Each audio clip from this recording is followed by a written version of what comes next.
ਕੰਮ ਕੋਈ ਚੰਗਾ ਨਹੀਂ ਚੱਲਦਾ ਹੈ ਕੋਈ ਚੰਗਾ ਕੰਮ ਨਹੀਂ ਰਹਿ ਗਿਆ ਤੇਰੇ ਕੋਲ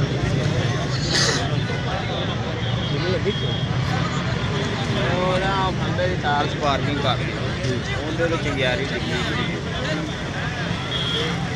ਬੰਦੇ ਵਾਲੇ ਨੂੰ ਆਖਿਆ ਵੀ ਤੇ ਸਹੀ ਕਰ ਦੇ ਉਹ ਆਦਾ ਨਹੀਂ ਕੁਛ ਨਹੀਂ ਹੁੰਦਾ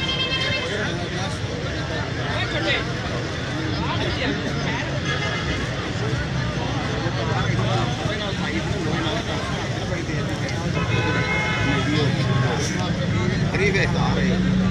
ਉਹਨੇ ਦਿੱਤਾ ਨਾ ਪਟਾਕਾ ਤੇ ਅੰਦਰ ਵੀ ਅਸੀਂ ਦੋ ਗੱਡੀਆਂ ਪਾਉਣੀਆਂ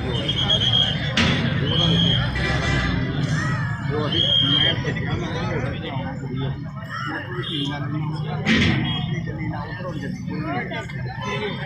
ਇੱਥੇ ਸਾਰੀਆਂ ਹੈਗੀਆਂ ਪਾਣੀ ਨਹੀਂ ਚੁੱਕਿਆ ਦੋ ਵਾਲੀ ਤੇ ਆਰਡਰ ਚੱਲੀਆਂ ਨਹੀਂ ਇਹਨਾਂ ਦੀ ਚਲਾਈ ਹੋਇਆ ਤੇ ਫੇਰ ਤੇ ਨਵੇਂ ਕੋਲ ਪਾਣੀ ਨਹੀਂ ਚੁੱਕਿਆ ਉਹ ਖੜਾ ਸੀ ਉਹਦੇ ਪਾਣੀ ਛੱਡ ਗਈ ਮੈਂ ਹੀ ਆ ਕੇ ਮੈਂ ਪੈਪ ਬੜਿਆ ਪਾਣੀ ਦਾ